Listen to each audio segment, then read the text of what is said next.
The Redmi A5 is probably one of the most affordable phones you can buy right now, coming in at just 100,000 naira. Typically, you won't expect much from a phone that costs that much, but to my surprise, after using it for a while, it holds up pretty decently in some aspects. We have a large display with 120Hz refresh rate, 2 days battery life, and a good design. In this video, I'm going to tell you everything you need to know about the Redmi A5. The box is similar to that of the predecessor, the Redmi A3X. Somehow, Xiaomi skipped the Redmi A4 for reasons best known to them. Inside the box, you get a silicone TPU case, which we clamored for in the box of the Redmi A3X, but it wasn't available. A 15 watts charging brick, a USB-C cable, some paperwork, SIM ejector tool, and the phone itself. I paid exactly 100,000 naira for the base model with 3 gigs RAM and 64 gig storage space. The model with 4 gigs RAM and 128 gig storage space is around 110,000 naira. And if you intend to buy this phone, you should probably just add up that 10,000 naira and go for the variant with more storage, because it's going to be smoother. I only got the 64 gig model because I only wanted to review the phone and tell you guys how it performs. I'll say that the design of this phone looks kind of refreshing. I have the lake green color, and I'll say it's good at hiding stains and smudges. There are other color options like the midnight black, sandy gold, and ocean blue. We have plastic finish at the back, and the frame of the phone is also made out of plastic, but it is kind of a glossy finish. Like I said, this particular color here is good at hiding stains, but I'm sure if you buy the black one, it might end up showing the fingerprint stains. I also love the new camera ring at the back of the phone. It has rounded edges and is comfortable to hold in the hand. The side mounted fingerprint scanner also doubles as the unlock key, and it is pretty fast. It comes with a headphone port and a single speaker at the top that sounds decent for the price.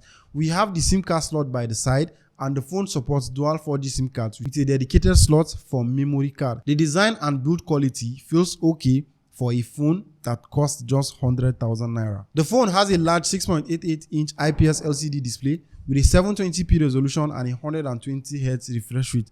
If the phone was selling for more than 100k, I would have complained about the 720p resolution, but at this price point, you can't eat your cake and have it. The 120Hz refresh rate might look like an overkill, but it is surely functional, and it makes scrolling around the display enjoyable. Now, it is an adaptive refresh rate, which means it's not going to be 120Hz all over the phone. Watching movies or videos on the phone is enjoyable, and the large screen is even more appealing when you are holding it horizontally because of its large size. One thing I noticed is that the U-shaped notch and bezels around the display is one major thing that we don't really want to see in 2025, but at the same time, you can't complain if you think about the price. Colors appear sharp and contrasty. You can even play with the color contrast in the settings of the phone. That's if you know what you are doing, but I won't advise you to do that. Scrolling on Instagram, Twitter, or just navigating the UI feels smoother than you'd expect on a phone that costs this little. It also gets decently bright, around 450 nits typical, and it also comes close to 600 nits in bright sunlight. It is not an AMOLED display, but you won't struggle to see this display outside. It is TUV Rainland certified for low blue light and DC dimming, which means less eye strain if you are someone who reads or scroll late at night. For the price, the display is okay, and you can't really complain about anything.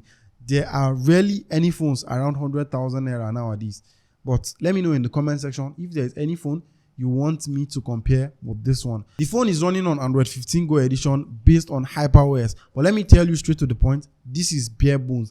The most impressive thing is that you are getting 2 years of software updates when you buy the Redmi A5. You get dark mode, memory expansion, and a couple of other features, but the level of customizations we know on Xiaomi phones are not available on the Redmi A5. It is actually a good thing because I don't think this phone is going to be able to load the complete HyperOS features.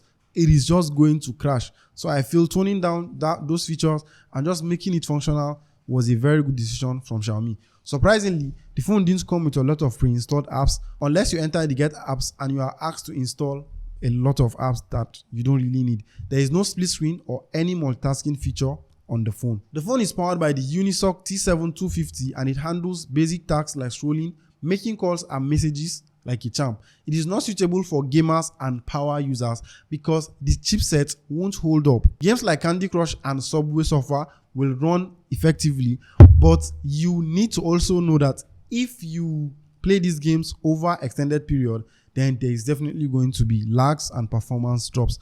Apps open up a bit slower and they are stutters when you are constantly trying to switch between different apps. The storage type is eMMC 5.1. It's not the fastest, but at this price point, it's expected. Performance is just okay for the price, but I wish we could definitely get maybe a better chipset.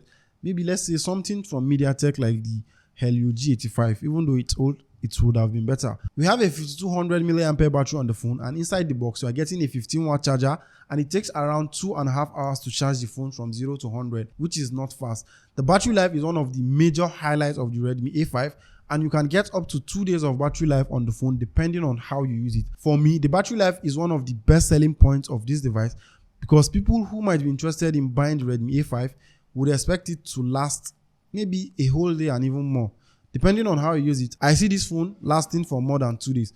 And one thing that I also want to address is that we need a bit faster charging, because 15 charging is really slow by 2025 standards. We have a 32 megapixel main camera at the back of the phone, and it is accompanied by an auxiliary lens. And for selfie, we have an 8 megapixel selfie camera. For the price, I would say the camera is good. You get to see details in the images, and I was surprised with how it even handled dynamic range. You need to snap in environments with good light if you want to get reasonable pictures that you can use on this phone. Don't get it wrong. The phone is not setting any standards when it comes to snapping pictures and videos.